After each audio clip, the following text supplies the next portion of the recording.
നിങ്ങളുടെ favourite shows ഇനി ഒരിക്കലും മിസ്സാവില്ല. ഇപ്പോൾ C5 കാണും നിങ്ങളുടെ ഫേവറേറ്റ് ഷോ തികച്ചും സൗജന്യമായി.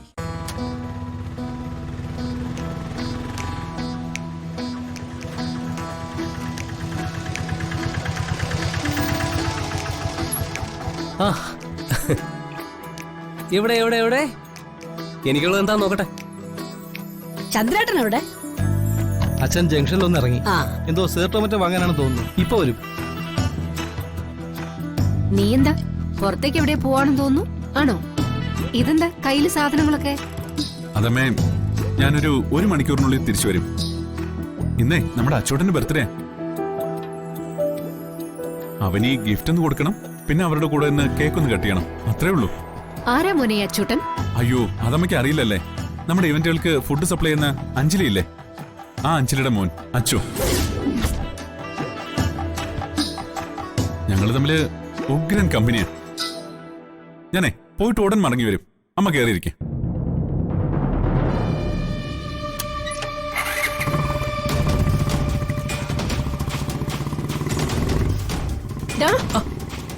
അഞ്ജലിക്ക് മോനോ?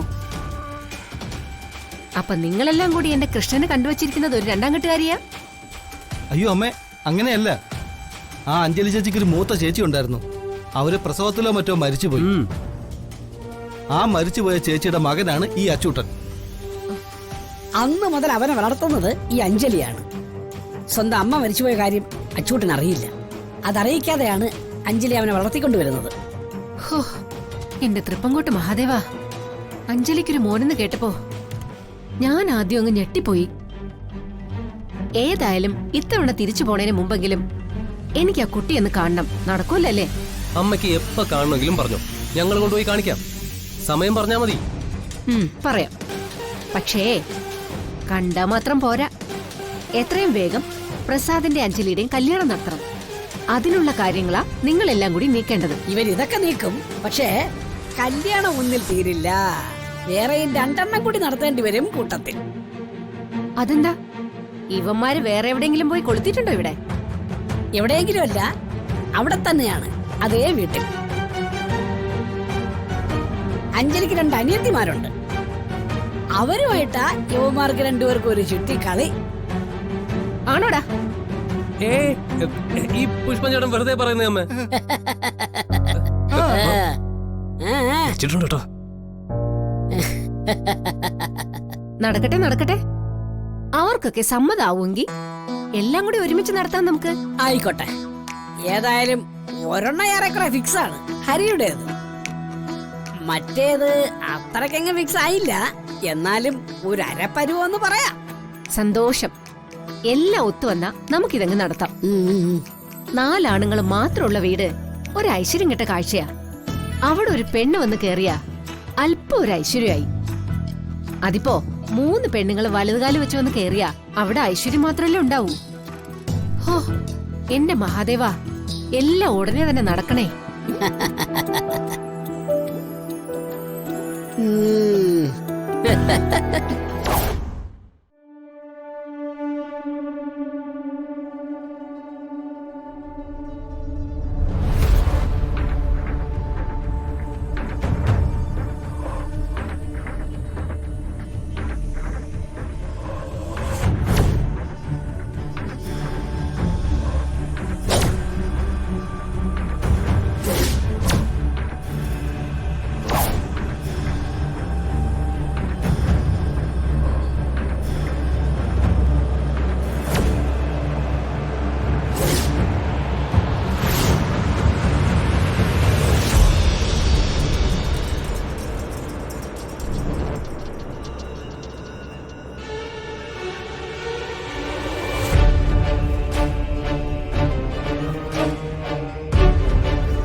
അനുഷ്ഠാനങ്ങൾക്കൊന്നും തടസ്സം വരുത്താതെ, ജലപാനം പോലും ചെയ്യാതെ അർദ്ധരാത്രിയിൽ ജലസമർപ്പണം നടത്തി തിരികെ വന്ന് സാഷ്ടാംഗം നമസ്കരിച്ച് സമസ്താപരാധവും ഏറ്റുപറഞ്ഞ് എല്ലാം ശിവനിൽ സമർപ്പിച്ച് പൂജ മുഴിപ്പിക്കാൻ സന്നദ്ധനായ സ്ഥിതിക്ക് ശിവപഞ്ചാക്ഷരി ജപിച്ച് ആ പൂക്കൾ ശിവനിൽ അർപ്പിക്കുക.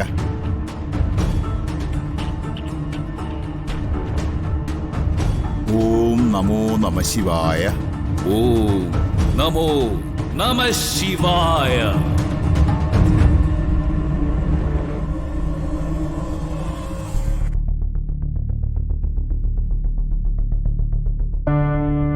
ഇനിയാണ് പ്രധാന ചടങ്ങുകൾ.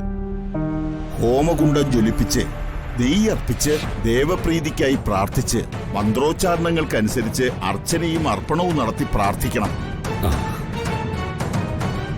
മേഘനാഥൻ ആ പലകയിലിരിക്കാം.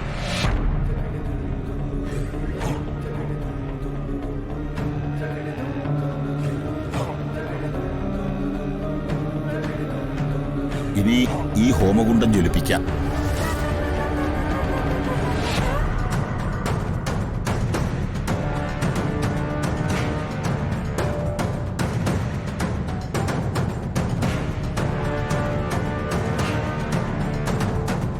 ഓം നമോ നമ ശിവായ.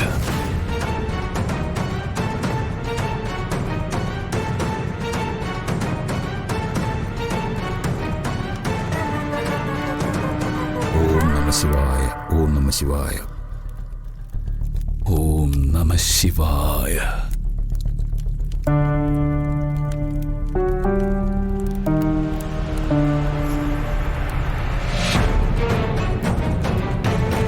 ഓം നമ ശിവായ. ഓം നമ ശിവായ.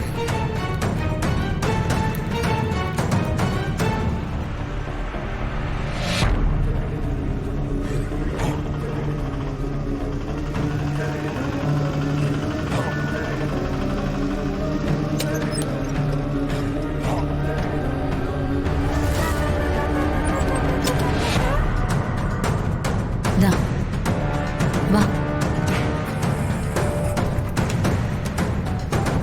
അമ്മേ, ഒരു കാര്യം ചോദിച്ചോട്ടെ? എല്ലാ ബർത്ത്ഡേക്കും നമ്മൾ എന്തിനാ അമ്പലത്തിൽ വരുന്നത്? അർച്ചനയും പൂജയും നടത്തുന്നതിന്റെ കാരണം എന്താ? കാര്യമുണ്ട് മോനെ. നമ്മുടെ അടുത്ത ഒരു വർഷത്തെ കാര്യങ്ങളുടെ എല്ലാം ആരംഭമാണ് നമ്മുടെ ജന്മദിനം. അത് ഭക്തിയോടെയും ശുഭകാര്യങ്ങൾ ചെയ്തുകൊണ്ടും ആരംഭിക്കാൻ വേണ്ടിയാ നമ്മള് അമ്പലത്തിൽ വരുന്നത്. എല്ലാം ദൈവത്തിൽ അർപ്പിച്ച് നല്ല വഴി കാണിക്കണേന്ന് പ്രാർത്ഥിച്ചുകൊണ്ട് വർഷം തുടങ്ങിയാലേ നമുക്ക് നല്ലതേ ഉണ്ടാവൂ എന്നാണ് വിശ്വാസം. മനസ്സിലായോ അച്ചൂട്ടന്? മനസ്സിലായി. ആ വാ.